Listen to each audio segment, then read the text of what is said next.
science. What the fuck? Why are you asking me this? Like, stop asking me about my baby's genitals. Don't let my lab coat and glasses fool you, because I am in fact no scientist. It's a prickly bean.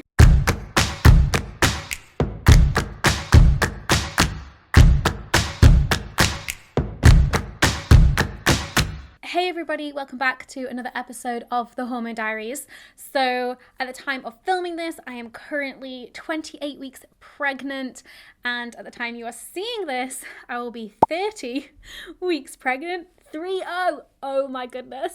That's wild. So the last episode of the Hormone Diaries was my big second trimester vlog, and in that was my 20-week scan. As I mentioned in that video, the 20-week scan is traditionally where, if you want to, you can find out the gender of your baby. And I have been getting a lot of questions from family, from friends, but then also just from like strangers I meet and interact with who see that I am pregnant. Just get asked, what are you having? Which I like to respond with a baby, a human baby. Dan and I have decided that we don't want to find out the sex of our baby, which means that we can't tell people what it is that they desperately want to know, which is, are we having a boy or a girl? Ooh. Especially as we won't know, even once they're born, if they are a boy or a girl. They could be neither, they could be both. We have quite a few reasons as to why we're not finding out, from the gendered expectations that we often place on babies from even before they are born, to understanding that genitals is not the same thing as gender. So I wanted to make a whole video about this, as I know that there are lots of people who are maybe curious about why we're not finding out, but also I've been learning a lot about the differences between gender, sex, and genitals, and so I want to share that with you too. And also, if you are somebody who also gets mildly annoyed maybe at all of the times you get asked, what are you having? Do you know what you're having? If you are pregnant, then stay tuned to the end, because we've got some suggestions of how to respond to those questions, maybe in a more gentle way, all the way up to a like, get on your soapbox kind of way. But first, let's get into some of the personal reasons as to why we're not finding out the gender of our baby. Firstly, it really doesn't matter to us what gender our baby is. I know it's a cliche, but just hoping for a happy, healthy baby, that is the main thing. I'm also just so aware of how early society likes to put people in boxes and heap gendered expectations on them. There were these baby onesies a few years ago where the girls' onesie said on it, "I hate my thighs," and the boys' onesie said, "I am super," and I just hate it. I hate it. And whilst things like that may be intended as a joke, they do actually have like a bigger impact on how we think about boys and how we think about girls, and just shows how early we put gender roles on babies. On babies. Also, I really don't want to receive any really gendered baby gifts. So if we don't know, then we can't tell our family and friends. And so hopefully it means we won't receive any. And also, I just want to acknowledge that I am not immune to this stuff. And one of the reasons why I really don't want to find out is because I know how deep these gender roles and gender stereotypes go. And I am worried that if I find out, then maybe I would start thinking about the baby differently or talking about the baby differently, no matter how subtly. Also, I understand that what they might tell us is the gender of our baby at the 20-week scan or at birth also might not be accurate. There is every chance that our child could be trans or non-binary, and we won't know until they tell us. Finding out the baby's genitals may give us an idea of what life experiences that they may have, good or bad. But the main thing that finding out will give us is an advance warning of whether or not they will pee in our face during nappy changes. So speaking of genitals, let's talk about how genitals do not equal gender. So what you're actually finding out at the 20-week scan is not what gender the baby is, but what genitals they have, because at this stage you may be able to see a penis on the scan. When you realize that what you're actually finding out is what genitals the baby has and not what their gender is, it does make gender reveal parties feel a bit less acceptable. I personally find gender reveal parties real weird. That being said, as a joke and also to make other people feel really uncomfortable, I would love to have like a, hey, my baby has a vulva or my baby has a penis party, and there being like penis and vulva cakes and stuff. Like, that is a gender reveal party that I would love to attend. And then also when people ask me about what gender the baby is, I am often tempted to be like, you want to know what genitals my baby has? And just kind of like see if that makes them feel uncomfortable and maybe realize that it was a strange question to ask in the first place. Because we all know that gender is not directly correlated to our genitals. Having a penis doesn't mean that you're a man, and having a vulva doesn't mean that you are a woman. Assuming that people's genitals are indicative of their gender is cisnormative, which means that it's based in the assumption that everyone is cisgender. And it completely ignores that trans and intersex people exist. If you're cis, it doesn't harm you or other trans people to not make this assumption, but it does plenty of harm to trans people when we do. A quick aside on transgender terminology. For a quick definition, a cisgender or cis person is someone whose gender identity is the same as the gender that they were assigned at birth. For example, I was assigned girl at birth, I identify as a woman, and so I am someone who is cisgender. And trans or transgender is an umbrella term used to describe people whose gender is not the same as or does not sit comfortably with the gender that they were assigned at birth. This includes trans men and trans women, and also people who are non-binary, agender, gender fluid, etc. The list is extensive. Very important note, trans is an adjective. So trans woman is two separate words because trans is describing the woman, the same way that we would use other adjectives like big, small, tall, short, powerful. Some people just identify as trans, in which case you would say they are trans or they are transgender, not a trans or transgendered, because those are outdated terms. The gender that you're assigned at birth is based off what the doctor can see when you are born. Is it a penis? It's a boy. A vulva? It's a girl. But wait, you say, you're not finding out the gender of your baby, you're finding out the sex of your baby. Well, let's see how that is also not quite true. We assign gender to babies based on whether the doctor can see a penis or a vulva, but sex isn't just made up of genitals. And while we often think of there being two sexes, male and female, sex is also not a binary. And this idea that you must be either biologically male or biologically female is inaccurate. Your sex is a spectrum based on 5 main components: chromosomes, hormones, secondary sex characteristics, internal and external genitalia. When it comes to our chromosomes, we think of these as being either XX or XY. But there are also folks with XXY, XYY, XXX, and X chromosomes. These are called sex chromosomal abnormalities, but that doesn't mean that there's anything wrong with these folks. In fact, these kinds of abnormalities are quite common. In terms of hormones, you might have heard of testosterone and estrogen, but progesterone is also another one of the 3 main sex hormones. Most people have both testosterone and estrogen, but their effects result from different amounts of each hormone. Secondary sex characteristics or hormone expression refers to the physical effects that hormones can have, like increased body hair with testosterone. But in order for the effects of a hormone to take place, you need a functioning hormone receptor for that hormone. Now, don't let my lab coat and glasses fool you, because I am in fact no scientist. I just very much enjoy dressing up this way, and this is my handy explanation of hormones and hormone receptors. So, if these little blocks are the hormones, and this hole here is the receptor, blink, there we go. That hormone is going to have its effects. However, if you don't have the hormone receptor, this hormone is going to have no effect. Science! Some folks don't have these hormone receptors, and so certain hormones won't have an effect on their body. Internal genitalia are the parts of the genitalia that we can't see, such as the testes, vas deferens, fallopian tubes, uterus, and ovaries. This is a little model that I have of some internal genitalia. You've got the uterus, the fallopian tubes, the ovaries. What's all going on here? External genitalia are the things that we can see, like the penis, scrotum, vulva, and clitoris. Again, I have some handy vulva models, and this one actually has some of the internal genitalia too, because the clitoris is bigger on the inside. Getting these out made me realize that as a sex educator, I am lacking in penis representation of my models. This is the closest thing that I found, but it's not exactly scientifically accurate.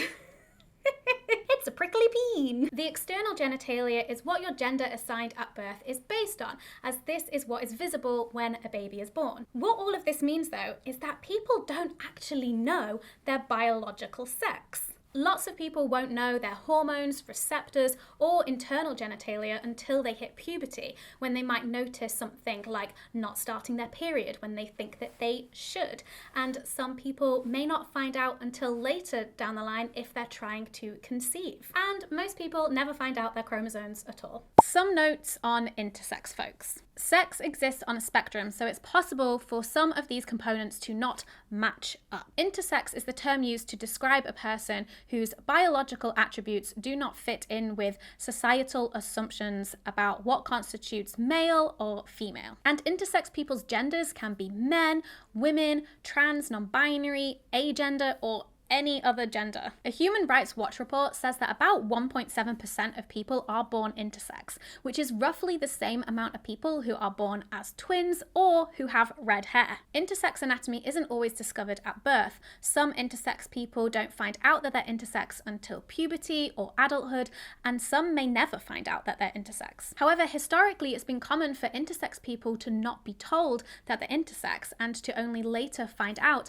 that they had surgery performed on them without their consent when they were a child. To enforce the gender binary, doctors sometimes perform non-consensual surgery on babies whose external genitalia doesn't fit in with our binary ideas of male and female. In the UK, surgery is done with parents' consent, but these decisions are often driven by shame and fear and misunderstanding. I've put a link in the description to a charity that helps support young intersex people and their families called DSD Families if you want to find more information. Performing surgery before intersex people are old enough to understand and consent, and then assigning them a gender based on that surgery can often lead to doctors and parents assigning an incongruent gender to the baby. For years, intersex activists have been pushing for bans on these kinds of surgeries that are attempting to fix their bodies. Currently, no laws banning these kinds of surgeries exist in the UK, and in January 2020, Californian lawmakers rejected what would have been a first of its kind ban. It's also important to note that when we're talking about ending intersex surgery, we're not referring to intersex people who elect and consent to have surgeries. We're talking about surgeries that babies and children are subjected to without their consent. So what does all of this mean? There is no such thing as an inherently male body or female body. All of this means that we can't find out the sex of our baby at the 20-week scan either, because sex is made up of more components than just external genitalia. If you, like me, didn't study biology past the age of 16, then it is really important to remember that biology is so much more complicated than what we were taught in school. Gender is a spectrum, but biological sex is also a spectrum, and gender is not the same thing as sex. But I also just want to add that while normalizing the idea that sex and gender are different, it can potentially be used to hurt trans people. You may hear people say things like this, and these are things that you should definitely not say to a trans person, such as, well, your gender is male, but your sex is still female. Or you can identify as a woman, but you're biologically still male. Whereas lots of trans people would say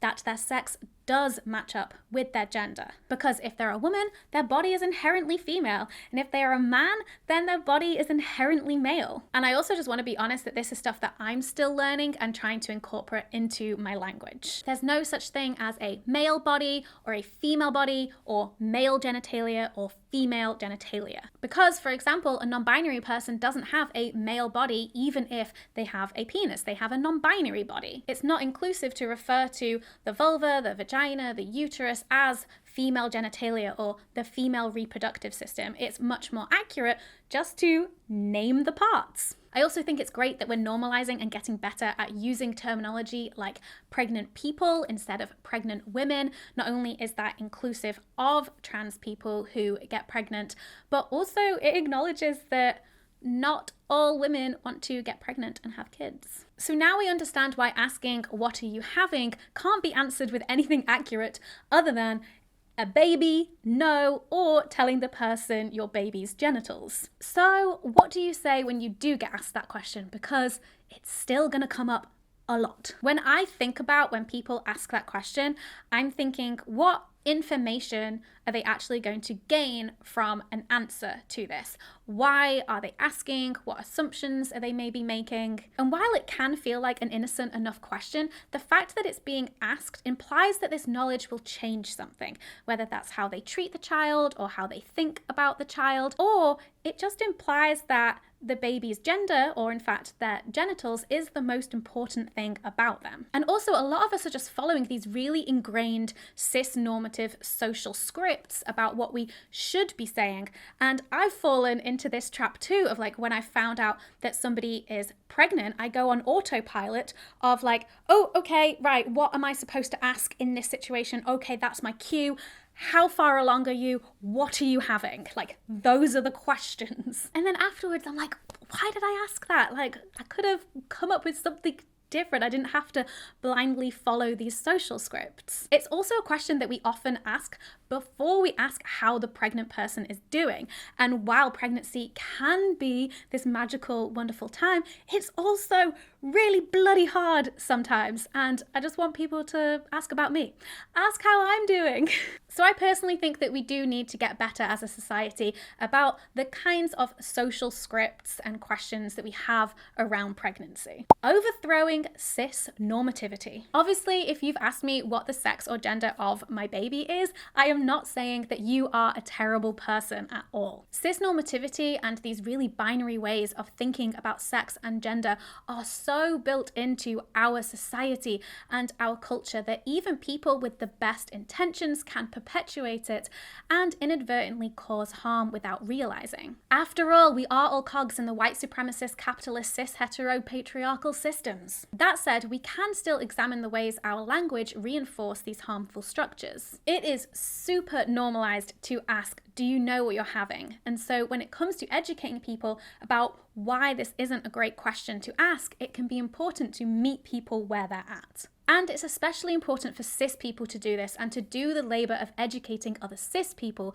about the cis-normative and transphobic ways that we think and talk about gender, so that trans people don't have to be constantly explaining and justifying. For me personally, I sometimes struggle with how far to go when I've been asked this question. Like sometimes I get asked it and I'm just like, ugh, they don't know any better. Like, ugh, isn't this frustrating?